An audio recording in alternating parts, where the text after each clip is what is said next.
Step up to the plate and get your QPL Special Edition Mets Library card. Current QPL card holders and new card applicants can get this free card at any QPL location. Learn more at queenslibrary.org/Mets and check out our amazing array of free books and services at Queens Public Library. Libraries are full of stories in a variety of formats, from picture books to large print, audiobooks to ebooks, and more. But there's so much more to the story. This National Library Week, from April 23rd through April 29th, discover everything that Queens Public Library has to offer beyond books. Visit queenslib.org/Library Week 23 for more information. Hip hop's 50th anniversary represents a milestone for a global genre of music and culture that started right here in NYC. Queens Public Library, with funding from the Institute of Museum and Library Services, is embarking on an epic year-long celebration. The programs that are part of this national initiative will be in person, live streamed, and archived for future generations.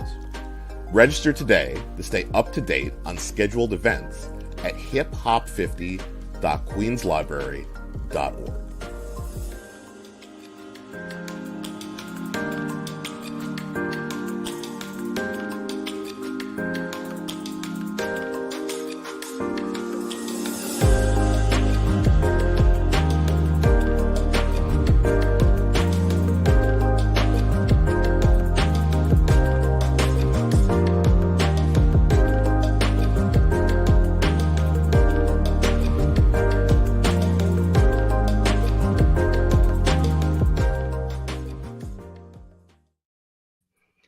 Welcome to Queens Public Library's Talk with Jennifer Homans, author of Mr. B, George Balanchine's 20th Century. The New York Times writes a magisterial biography, sensitive, stately, and often thrilling, a serious act of cultural retrieval. Author Gary Steingart states, "This isn't dutiful biography, this is literature as vibrant and alive as Balanchine's art."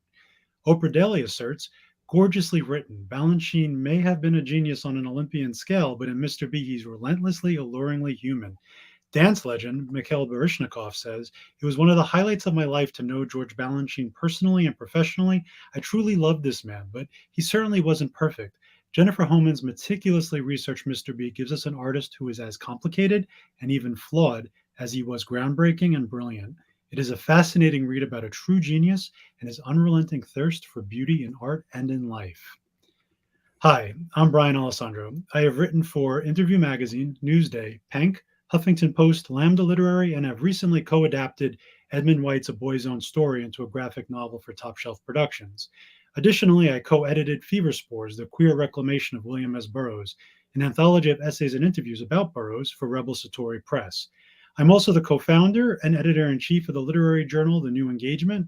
My first novel, The Unmentionable Mon, was published in 2015 by Cairn Press, and my first feature film, Afghan Hound, was produced by Marriott Media in 2011. It's currently streaming on Plex, Tubi, and Amazon. My new novel, Performer Non Grata, will be released next Tuesday by Rebel Satori Press. Culture Connection, curated by Daniel Zaleski and now in its 10th year at the Queens Public Library, is proud to present international artists from emerging talent to award-winning masters. These disciplines include music, theater, author talks, and film. Now expanding into a virtual format, Culture Connection is currently reaching a global audience. Jennifer Homans is the dance critic for The New Yorker. Her widely acclaimed Apollo's Angels, A History of Ballet, was a bestseller and named one of the 10 best books of the year by the New York Times Book Review. Trained in dance at George Balanchine's School of American Ballet, she performed professionally with the Chicago Lyric Opera Ballet and the Pacific Northwest Ballet. She earned her BA at Columbia University and her PhD in Modern European History at New York University, where she is a distinguished scholar in residence and the founding director of the Center for Ballet and the Arts. Mr. B has been shortlisted for the PEN America Award and the National Book Critics Circle Award for biography. Jennifer, it's an honor. Thank you so much for joining us. Thank you so much for having me. Yes. So, you did a really marvelous job of capturing Balanchine in the first few lines of your introduction, and I think it would be a very fitting opening to just read some of them, if you wouldn't mind. No, I don't mind at all. Thank you. Okay. I thought you were going to read them, so I don't. Yeah, Yeah, no, I want to make sure it's okay that I read your words. Hopefully I do them honor. The suffering, the grit and hardship of everyday life never once appeared in Balanchine's dances. It did not interest him. It was pedestrian, a degradation of the human body and spirit. Even the dead bodies in his ballets were set against the backdrop of eternity and had a sense of spirituality and redemption that elevated the body out of the ordinary. Dead bodies, yes, but really dead souls. These were bodies purified and transfigured by the disciplined practices of ballet. And if loss was a theme in his dances, so were love and full-fleshed joy. He made many gorgeously costumed ballets that built to a crescendo with colorful kaleidoscope patterns of dancers synchronizing ever more complicated and demanding rhythms. These were fantastic entertainments that lifted audiences into the great good humor of being alive. Really, really tremendous. What a beautiful way to open this life story. Thank you for reading it. Yeah, of course. So George Balanchine was born, and please correct my pronunciation, Georgi Balanchevez? Yeah, Georgi Balanchivadze. Balashavadze, at the Yes. very beginning of the 20th century in 1904, and you thoroughly and poetically capture Russia and America throughout the 20th century. You write about how happy Balanchine thought his childhood was, focusing on Christmas and singing in the church choir, but there were darker things happening all around him, from acts of anarchy and terrorism to war to massacres to cholera and TB outbreaks. My question is, how do you think his childhood in Russia at that time informed his creativity? Yeah, I mean, it's an interesting thing because, as you say, the country was on a sort of sharp decline with Nicholas II in a real crisis as Balanchine was growing up with his family. And his father was a composer and Georgian, hence the Balanchivadze. His mother was Russian. They were not wealthy people, of course, although they did have a strange incident that happened just before Balanchine's birth, which added to this atmosphere of sort of incongruous elements, which was that they won the lottery.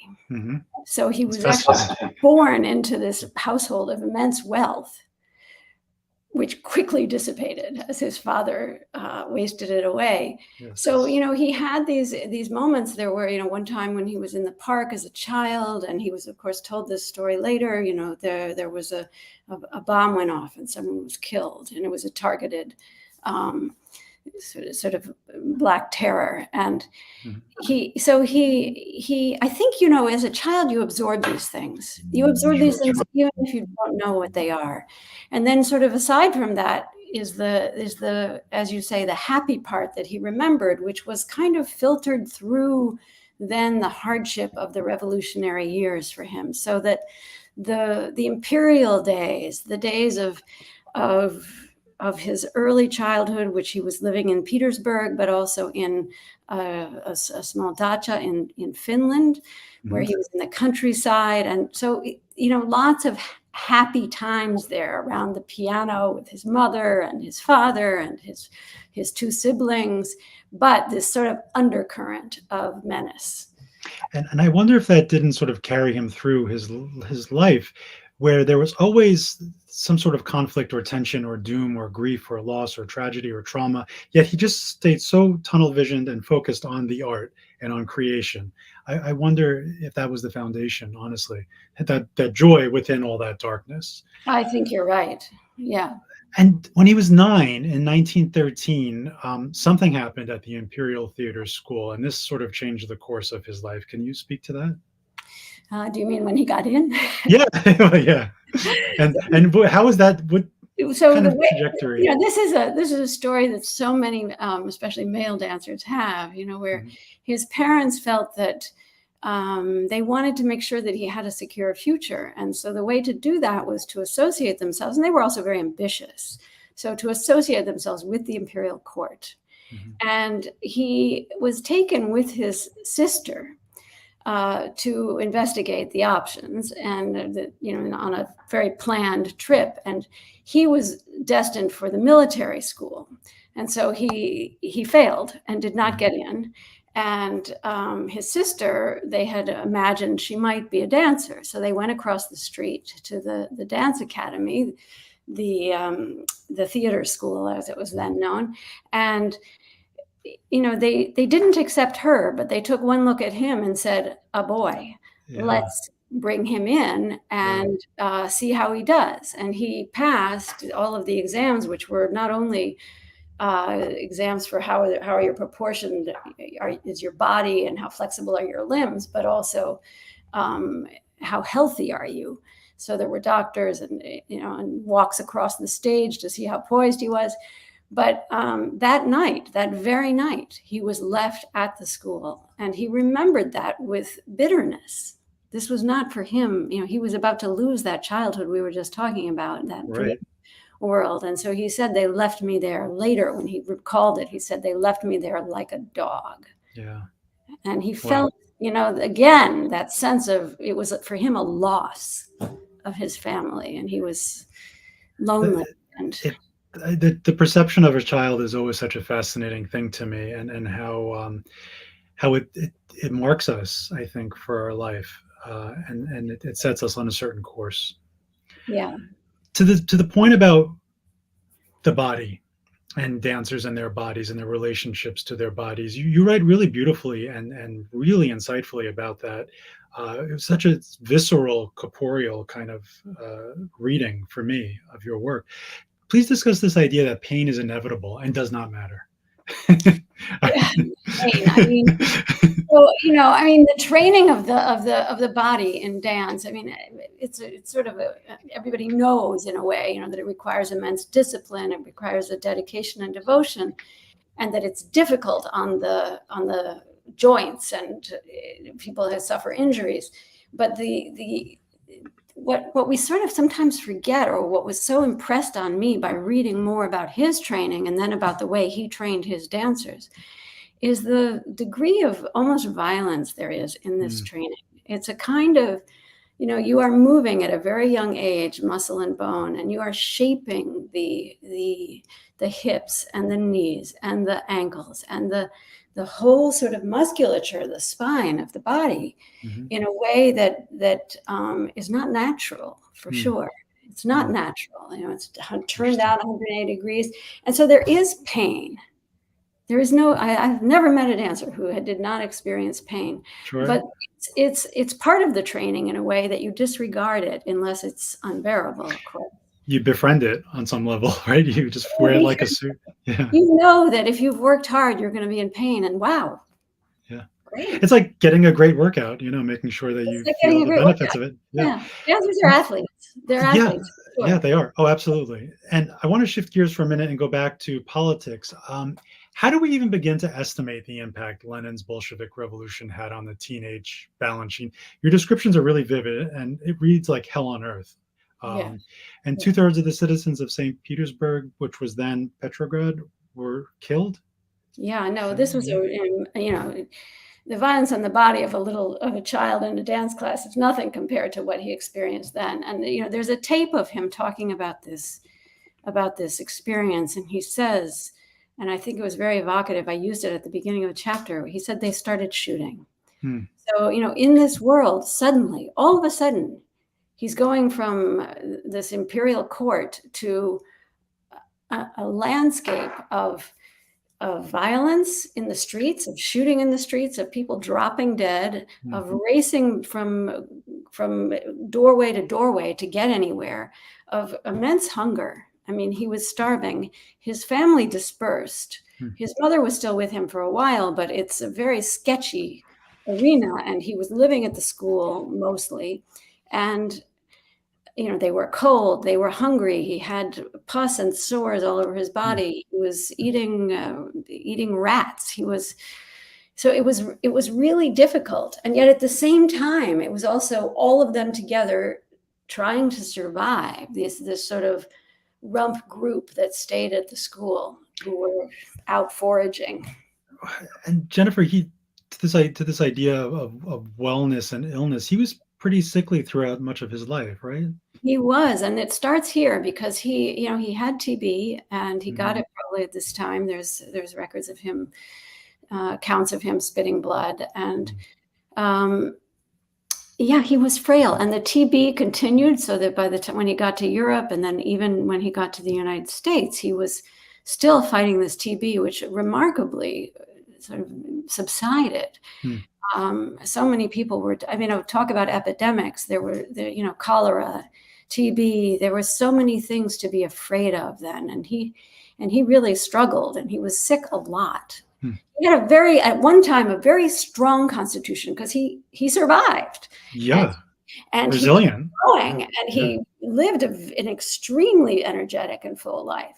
But, by the time he was in America, he had only really one lung. The other one was collapsed. And he was often sick or feeling some kind of anxious pain. Well, it really does speak to the resilience and to the spirit, his passion, that he was able to his spirit was able to push through all of that sort of the physical ailments that he was stuck with, that were pinned on him. Yeah, and you know what, Brian? It's like an important thing. So I'm just going to say, because he ended up with, this idea that he should have died many times. There were many times, and the revolution was one of them, that he should have died. And so he ended up with this idea that the present moment, there was really nothing else that mattered but this present moment. So that was established early and was something he carried with him, because he did not take life for granted. No. And you see that in every decision he makes throughout his life. I was also struck by this idea that he was conflicted between Imperial Russia and the revolution. They both lived in him, as you described. Do you think he tried to reconcile that tension through his art? Yes, absolutely. Because, as there were all these difficulties and health problems, but at the same time, as he grew a little bit older, and he left in 1924, so he was only 20. So we're talking about his later teenage years. He became very involved in the Russian avant-garde. So it was also, the revolution was horrific, but it was also a kind of artistic, vital artistic source. And he really followed the revolutionary activities. He wanted to make dance progressive. He was in the avant-garde. And to that, I love this idea. And I guess at the time it was such a new idea. We're going back 100 years almost, that movement and dance could be visual embodiments of sound and music. And this was an idea that he took from Fyodor Lopokov. Yes, exactly. A visual image of a musical idea. What a grand and beautiful thought. Completely. I mean, this was a very key thing, that he started working with people who were, the whole art of dance was being reinvented in so many ways. Musically, as you said, also, a lot of acrobatics, a lot of ideas of the body as machine, the nude dancing. I mean, it was all out there, inventing a new language. They were trying to invent new languages, and he was interested in that. And so then eventually he goes to Germany. He's in France for a while. He is fascinated with, as I understand in your book, Josephine Baker, and particularly Black American culture. And this is probably a controversial point, and I was very impressed that you kind of boldly looked at it. He did participate in blackface. Did he later reflect on this behavior when our culture became more conscious of what was or wasn't immoral or insensitive? And how did he reconcile that? I don't have any evidence that he did really reflect on it in any way that we would recognize. I mean, I think that for him, he was, and I'm not excusing him, but I was trying always to understand him. And I think for him, these were theatrical. He didn't grow up in the South in America. Right. So he's coming from a different cultural point. And for him, this was like fascinating artistic material. Sure. And of course, lots of people were doing blackface at the time, including Black people. So it was not seen the way it is today, or even some years ago. But it was to him just something he was trying everything on. Surrealism, Dada, classicism. He was in it all. And this was another, and he was very admiring. He loved Black dance. And really wanted to learn from it. I think that's the main reasons he came to the States. Yeah, and it seems as much to be the case for him. This idea that Madonna used to get a lot of criticism for exploring different cultures, and they would say it was like appropriation. But for her, it was a sign of appreciation and exploration and celebration. And I think probably the same would have applied to Balanchine throughout his life. Can you tell me a little bit, beginning with the Apollon Mosaghetti? Yeah, Apollo for sure. Apollo, okay. How did Balanchine reinvent ballet? He was something of an iconoclast, but also a great innovator, right? Oh, a huge innovator. Yeah, he, Apollo was in the late 20s, just before Diaghilev died. He was working with Diaghilev in Paris, and Paris was just a sort of spirit opener for him. Working with Matisse and Picasso and Derain and Ravel and Stravinsky and Satie. And I mean, he was immersed in this very lively and interesting artistic world. And Apollo was very important because he was, as we were talking about, he was sort of trying on all these different styles and doing these dances that were very much in mainly surrealist style, especially. But with Apollo, it was his first ballet that his first real experience with Stravinsky, who became the key figure in his artistic life. And so that came at a moment when Stravinsky himself was moving away from, the sort of intense dissonance and chords and the sort of very thick music of the Rite of Spring, say, right, and towards something more spacious and Bach-like and something more Western in a way. And Balanchine was sort of following him and trying to, as he put it, eliminate.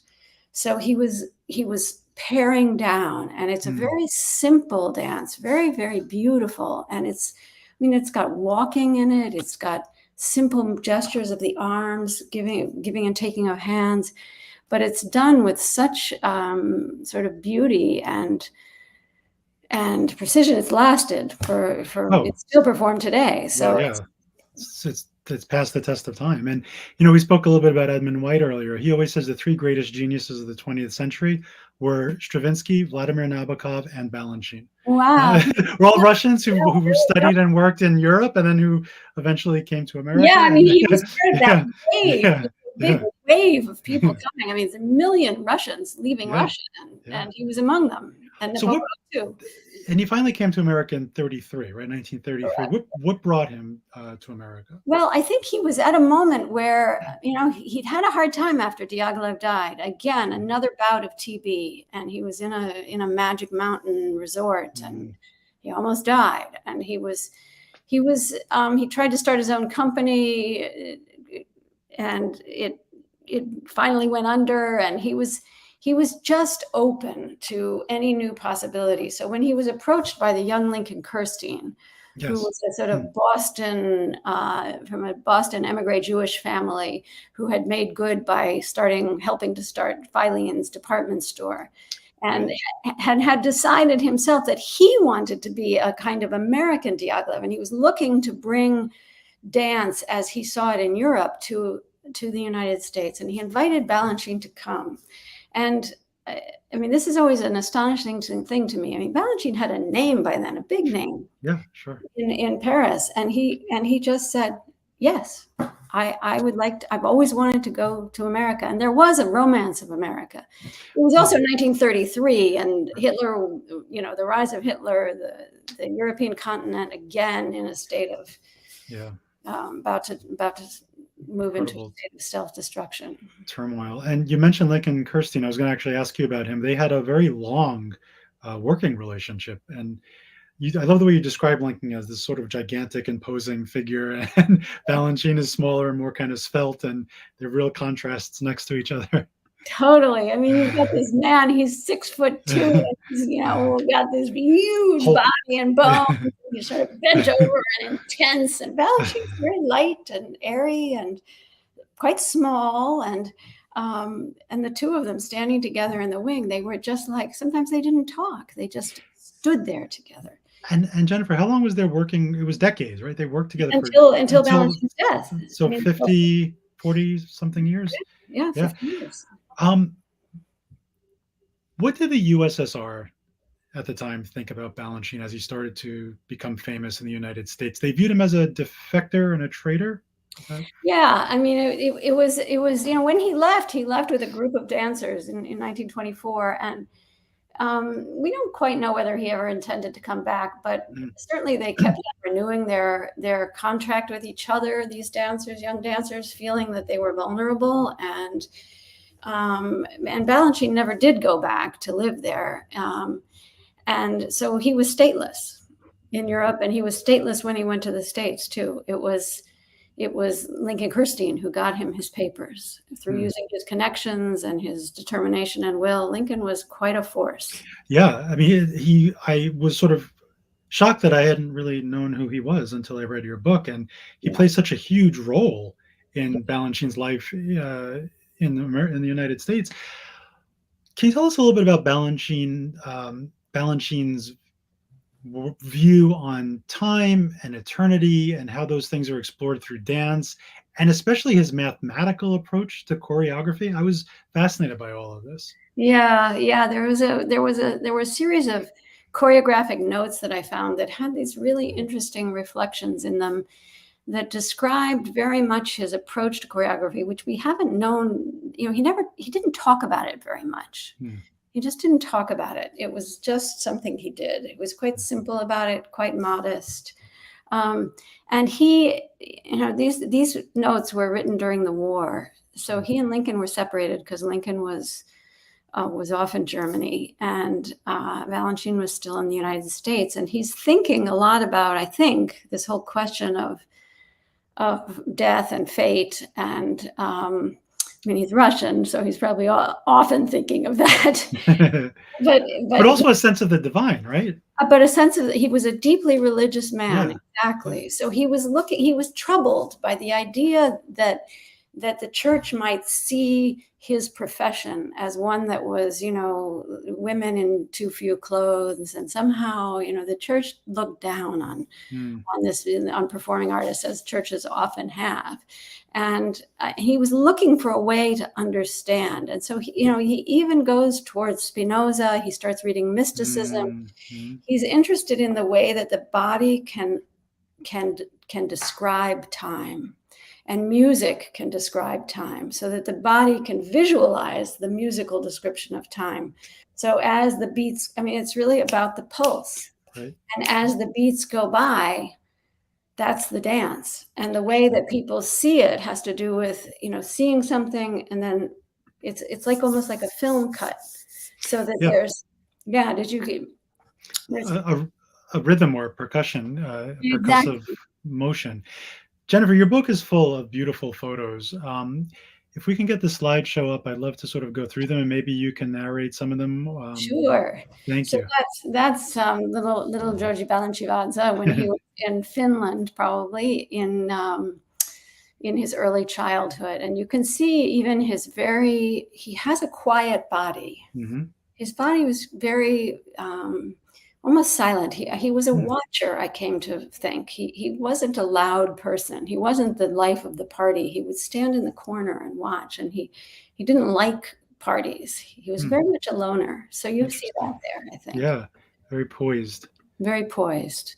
This is the house, the Finland house, and on the stairs, probably his mother. We can't see very well, but that was the kind of house, a very, Russian house with a big forest around it, that he would go searching for mushrooms and all kinds of, he remembers lots about delicious food. Very romantic and fairy tale, It is very, his mother on the left as we're looking at it, and we don't know who the other two women are, but they may have been his aunts, or there were other people in her family, other women. A beautiful dog.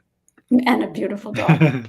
And this is him with three of his colleagues. He's the second one, right. Can you see it now? Right to the left there. And he's graduating from the theater school. So these are the young men graduating. Great. So I love these old photos. You can see almost the military aspect of it. This photo was incredible. This photo is in the we're in the 50s, and we're in Weston, Connecticut, where he had a house, and this is one of his close colleagues, Eddie Bigelow, and they're playing around with the whole communist thing. He was deeply anti-communist. And, yeah, this is a satiric gesture more than anything. This is a satiric gesture, Yeah. and the picture is taken by his then wife. Great. Yeah. This is fantastic. This is Balanchine working with Katherine Dunham and her dancers on a show on Broadway, and Cabin in the Sky. And he put his own money into this show. He was absolutely devoted. He loved it. He was learning so much from them. And he really loved Katherine Dunham. I love this photo in his life. Sure, yeah. It's a postcard. It is. And this is great too. This is him later in life, of course, and he's with Jacques d'Amboise, who joined the company as it started in the late 40s, and stayed until Balanchine's death, and became a very important figure, both as a dancer but also as a person for Balanchine. And I thought this picture shows something of how, Jacques always saw himself in a way as a stand-in for Balanchine. So if Balanchine was making a dance about love to a woman that he loved, it would be Jacques who would be cast. Not always, but often. That's great. Yeah, he's in the book very often as well. And I love how these supporting players play such prominent roles in the story of his life. And you give them all so much attention and dignity. Well, thank you. Yeah, I love them all. Yeah, you can tell. This is Patty McBride, Edward Villella with Balanchine, and just a shot to show how involved Balanchine was physically in making dances. Now, he didn't just stand there and tell them what to do. He was in there, and he loved to partner women. So he would always step in and show, this is how it's done. Even though, look, he's an older man, and I was his height. So interesting. It's great. Fantastic still. This is Apollo with, in this case, Heather Watson, Mel Tomlinson, and a later production of it. It was done in 1957, right in the middle of the civil rights era. And you can see it's a black man and a white woman. And that was true in the original production, too. It was very much part of the ballet. The aesthetic of it was black on white. And the coloring mattered to him. He would always try to bring somehow a black dancer in to do it, even though the company was very white. Interesting. But it's a first abstract ballet, very important. Yes. And this is a rehearsal. Again, look at him. He's absolutely involved, engaged. The timing, you can see he's saying now, or bang, or go, or something that's trying to enunciate a point. I love that he throws his whole body into it. It's a very sort of, it's as I imagine a choreographer would act. I mean, they are dancers who become directors, right? So they act out the movement. Exactly. And everybody said, almost to a single person, and Baryshnikov included, said he was a marvelous dancer. You could watch him move and know what to do. That's how you learned what to do. Even as an old man, he could capture it. And this is a 1981 ballet to Tchaikovsky called Adagio Lamentoso. It's to the Sixth Symphony, and it was really Balanchine's staging of his own death and funeral. It was done only once, and except for a dress rehearsal or something, but it was done only once, and it's based it begins with the idea of a Sufi poem. And it's really about death. At the end, there's a cross. That's a sort of what they call a breathing cross. It's a cross that undulates. And then at the very end, there's a little boy with a candle, and he blows out the candle, and the theater goes to black. Oh, very powerful, very poignant. Very powerful. It makes me think of Mozart's Requiem a little bit. This is his fifth wife. Yes. There were five. Yes. So his fifth wife, Tanneke Leclerc, who was a tremendous dancer. This is in the 1950s, and unfortunately was stricken. She did not take the polio vaccine before they left for a tour in 1956, when the vaccine had just come out.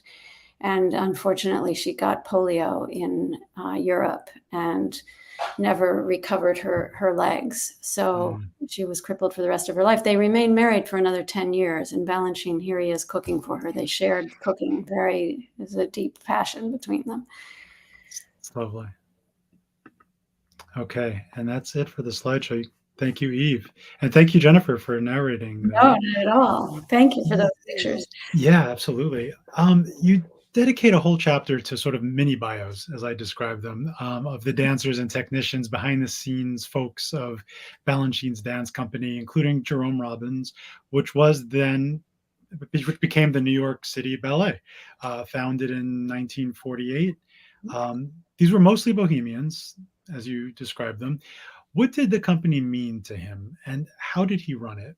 How did he segue from dancer to choreographer to teacher to businessman on some level? Good question. Yeah. It's this thing that actually it was Jacques who first pointed this out to me, is that he was a great choreographer, but he also had to run and build an institution. Yes. So because he had this idea of how he wanted to make dances, and it was an idea that depended, of course, on dancers. He couldn't do it himself. The reason I called the book Mr. B is because that's what they called him, and they were the crucial thing. So without them, he really doesn't exist as an artist.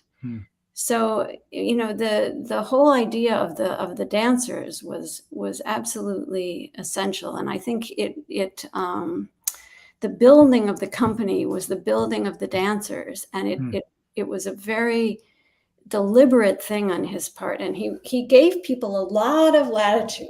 You know, if someone would come along and they would know how to do physical therapy, or they would know how to do lighting, or they would know how, he would select people. Not always, like, he didn't go out and find the best person or something. He just they just came to him. And he would absorb them into the company, give them a lot of latitude, train them all, help them, work with them. And then he would learn also. And so the dancers themselves also, as you say, these mini biographies, because they were so important. Who they were was so important to the making of his dances and the making of this company, because they were devoted to him. Tell us about how hard and demanding Balanchine, the choreographer, was on his dancers, especially this concept of statues that you write about. That really intrigued me. Yeah, the whole idea of carving your statue, it's really almost a Platonic idea, and it has the idea is that the body, it's back to what we were talking about the training. The body is malleable. The body changes daily. And so what he ended up doing was really working very closely with dancers on making their statues, making their bodies into something special and he pushed them. You know, he was looking for something new. He was looking for something energetic. He wanted it faster, higher, more.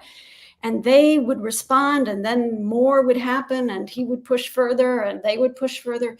So it became, it's a very complex relationship because it's intimate and it's about their bodies. It had dark sides, which you were alluding to, I think, as well, you know, where, you know, he had an idea about how you could best see the body, how clear it would be, and it needed to be a body without too much, as he would put it very directly, fat. Yeah. And so the idea of weight was a really difficult one for some of these young women who were, after all, teenagers or old, and with bodies that were changing in flux and growing, developing. So, you know, there was that. And then he also wanted them to devote themselves to the art form. So he didn't want them to get boyfriends or get married or have children. Now, some of them did anyway, but he was trying to keep them for himself and for his dance. It made me think a little bit of Frank Lloyd Wright and Alfred Hitchcock, you know, the way they were so controlling of the people who inhabited their spaces or their films, if it was Frank Lloyd Wright or Alfred Hitchcock. I would be remiss not to talk about the Nutcracker, which, of course, is what I think most people know him for in the United States, probably. It opened in 1954 after 4 years of work. Is that Yeah, right? yeah. It's Balanchine's probably most popular production. Please tell us about the opening and the reception and Balanchine's feelings about it. Yeah, I mean, Nutcracker is actually a really important dance, and it wasn't a thing in America at that point. No one ever heard of the Nutcracker. It was an old Russian ballet that had been done in the 1890s, and he had this idea that he would bring this back. He liked the music. It's Tchaikovsky, of course, and he would. It was almost an act of nostalgia because he had done it as a child. So he restaged it, of course, with his own choreography and his own dancers and his own vision. And it cost a lot of money. And the company was very worried. Lincoln was like, oh my God. And the people who were handling the money with Lincoln just said, oh, we can't do this. This is too much. We're going to go bankrupt. And then it becomes this sensation. And I think one of the first reviews said it was Balanchine's Oklahoma. Oh. So it was kind of his, it became the bread and butter of the company. Yeah. As it is with many companies today in the United States, that it draws a very, very broad crowd. And so I think he quite, he had in the Nutcracker, there was a big tree that grew. And at one point, the production team said, we can't do the tree. The tree is too expensive. And he said, the ballet is the tree. The growing of this tree, this fantastical life, this childhood thing, and also a very, in fact, dark E.T.A. Hoffmann story. So it's an interesting and complicated dance that has become, as you say, very, very popular across the country. And Aegon, of course, in 1956, it marked a turning point for Balanchine, a move toward perfection of form and something new and grand, something that would wake up the statues that were the audience. It also features interracial dancers, which was a huge deal at the time. How was Aegon a weapon during the Cold War, as you describe it, and how did Balanchine navigate through the tensions at this point between the United States and the USSR? Yeah, I mean, he was very anti-Soviet, as we talked about a little bit, for obvious reasons. And he, the Soviet Union at the time had moved artistically towards socialist realism, and the idea that you had to have a story and you had to have a kind of grandeur in your dances and in your art, and there were these big acrobatic lifts and very bravura. But above all, a story and elaborate productions with costumes. And so Aegon was part of a movement that is, in a way, the story of art in the 20th century towards abstraction. And he was interested in abstracting dance, but, abstracting dance, usually in art, you think of abstraction as something that's going to take out the human figure, just leave the human figure out and move into something more painterly and just paint on a canvas. And you can't do that with a dance because it's got a body. So you can't take the figure out because it is the body. Right. So his solution to this, in a way, was to strip the stage of all costumes and sets. They were in leotards and tights, wearing practice clothes. The only real set was light, a lot of it very bright.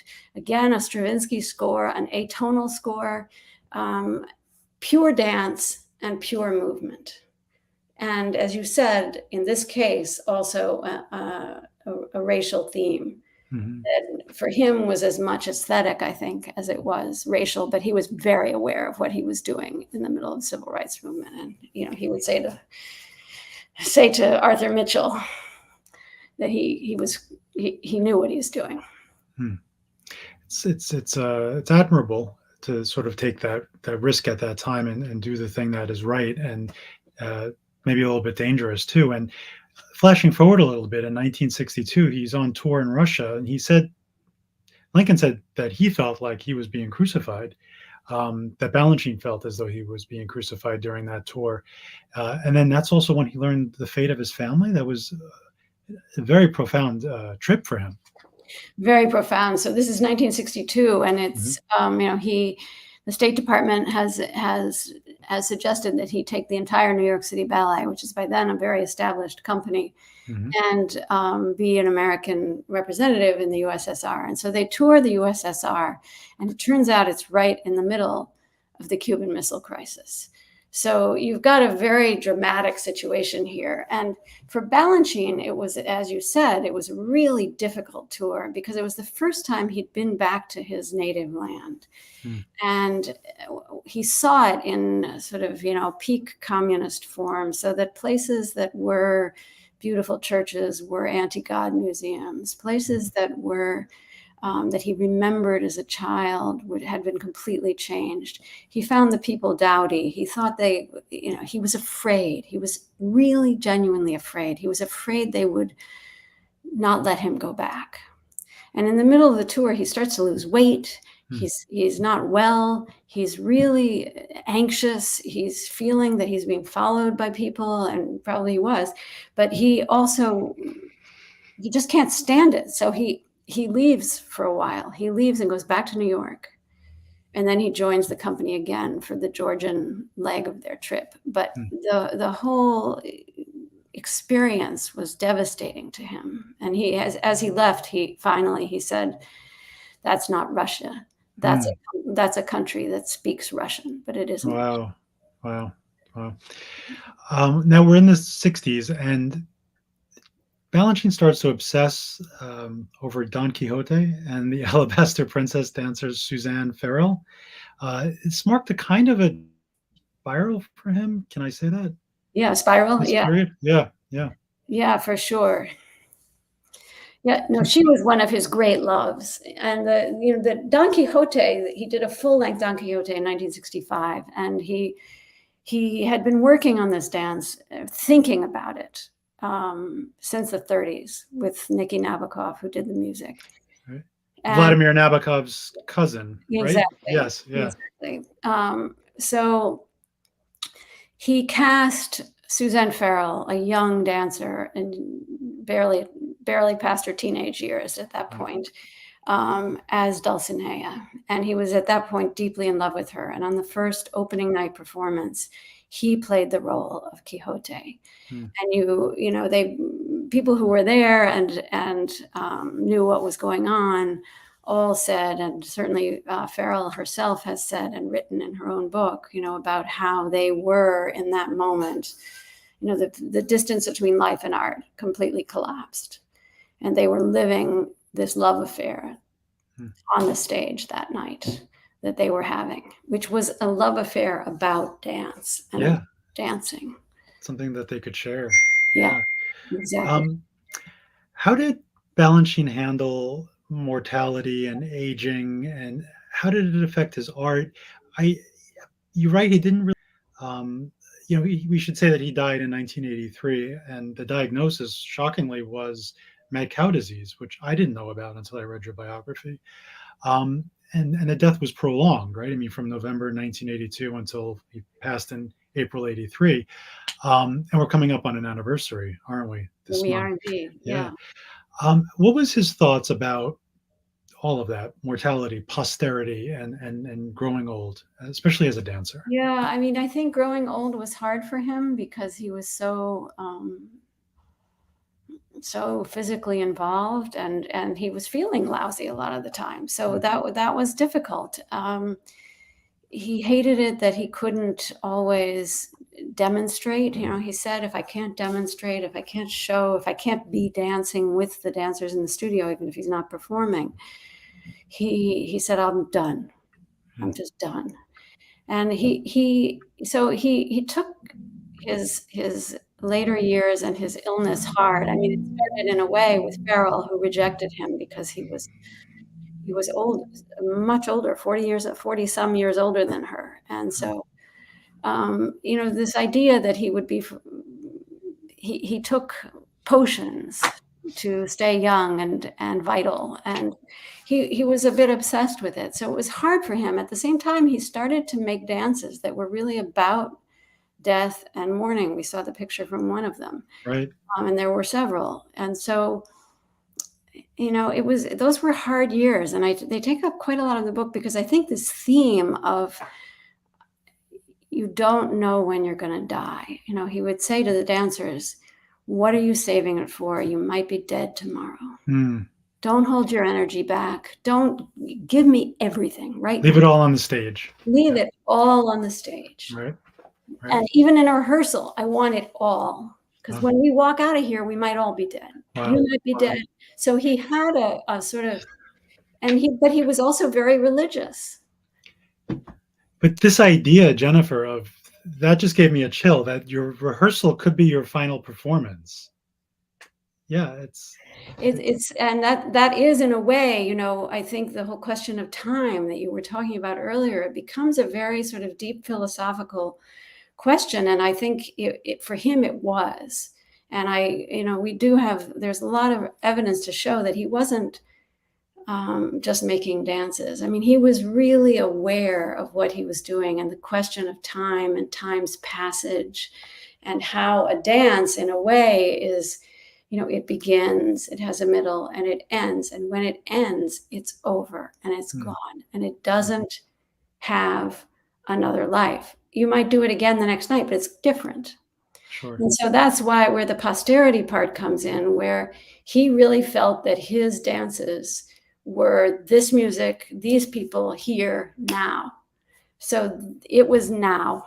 It was now. It wasn't later. What dances will those be when the people aren't trained by me, when they haven't worked with me, when we don't know each other? Those will not be my dances. So he did not feel, he wasn't interested. He was like, that's your problem. That is not my problem. And I love the way, to that point, the way you end your book with the very last few pages, the staging of the Adagio Lamentoso and Tchaikovsky's last movement of his final symphony. It just felt very suitable, like a very, you know, it ended like on a lament. And we should tell everyone we'll be taking questions shortly for Jennifer. So if you want to start sending them in, please do. And while we wait, Jennifer, I have one more kind of question. I would like to read another section of your book. One of your final graphs looks at Balanchine and his dances. That was one last thing: his theater, his ballets, and his dancers with the ultimate exile, a whole invented world to replace the one he had lost. He had left Russia forever, but for all his Americana, he didn't really live anywhere. He made his own place from bits of the old world and the shiny, dull pieces he picked up along the way. This is my small corner of the world, he kept saying. We are born individuals. We want to have our little place. And his ballets were his little place, with his dancers away from the awful people who killed and criticized and didn't understand anything. Where else could he live but there, in his own little place? And where else could he die? So much of this is poetry, by the way. Well, thank you. Honestly. But that was there was a moment even when this was kind of like one of those great writing moments, you know, where you sort of realize when you're walking on the street one day, oh my God, I have to end this book inside a ballet, because the imagination finally just takes over. Yes, absolutely. And that's where he is. He lives in his imagination. In his imagination, as do all great artists, I think, as do all great artists, yes. So here are a couple of statements and questions. Congratulations on your magnificent biography, Miss Homans. What were one or two of the biggest surprises for you in your research? Well, you know, there were many, but I think one of the ones that we've begun to touch on, and that Brian, you've asked me about, was the idea that this was not a man who he would present himself as being very, you know, I don't read, I don't know about words. Words are not my medium. I'm a dog. I sniff. I feel. I scent. I have a way with choreography. That's why I'm here. That's why I'm here. But, you know, it wasn't true. He read widely. He knew literature. He knew art. He knew music. He was very, very modest. Modest. Yeah. He was very, very modest and very, you know, he was very interested in disappearing. He wasn't a big ego. Right. Even though, of course, he had a big ego, but sure. Yeah, but he wasn't projecting that into the world. I was going to say, focus the ego where it counted on making great art. Exactly. I mean, there's this idea of service there. Right. We're in service to the dance, and I think he genuinely felt that he was in service to God. and that Wow. he had been given this gift, and that was what he was doing. And when it, as he put it, and when it's time to go, I'll go. Here's another. Your editor, David Ebershoff, is also a friend of Culture Connection. Can you talk a little bit about working with him? Oh, well, David's one of my, I love David. And he was a marvelous editor in all kinds of ways, just very, very, very gentle in a way, and very subtle. Just, it wasn't kind of line by line scrolls and, no, this can't be, or this can't be. It was more sort of, this is beginning to drag. Do you think we could do something here? And then he would leave it to me to come back to him with something.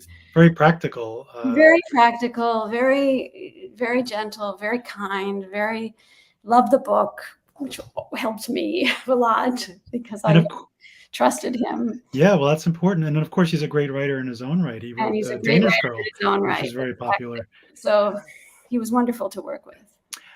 Here's another question. Can you comment on the current book bans on public and school libraries in the USA?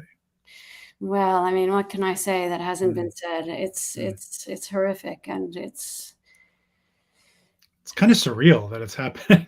It is. I mean, this censorship, which takes place on so many levels. I mean, this is like an outward censorship, and then it unfortunately, I think, leads to an inner censorship as well, and it becomes something, where everybody gets afraid to say things, so that you end up living in a culture of fear. And it's very upsetting, isn't it? I don't know quite what to do with it.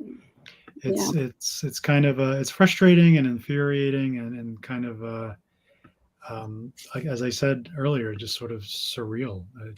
It is. And if I can just make a little plug for libraries, because I spent most of my 10 years writing this book in libraries. Right. I mean, I did a lot of interviews too, but I spent a lot of time in libraries, and the mighty New York Public Library is one of the great ones, and it is just a marvelous place to work. It is. So, thank you for doing that, and we should, getting back to that point though, it took you 10 years to write this book, and you said earlier before we went live that you were never bored and you were always fascinated, and I think that that energy is very apparent in the writing. Well, thank you. Yeah, I mean, it was a gift of a lifetime to be able to do this book, because it just took me in so many different directions. I dare ask, after this long project, is what's next? I don't know yet. I'm still talking to you about this book. Okay, that's great. We're always curious, like, what's on the horizon? I'm not sure yet, but not a long book. Not a long book. A shorter book. Not another decade. Okay. We should tell everyone, please visit Jennifer's Center for Ballet and the Arts at NYU. The link is in the chat. And Jennifer, thank you so much for doing this evening. And thank you, Brian, and for your whole team, everybody who made this happen. And thank you all for coming. I can't see you, but I know you're there. Thank you. Our pleasure. And thank you, everybody, for watching. Have a good weekend. Take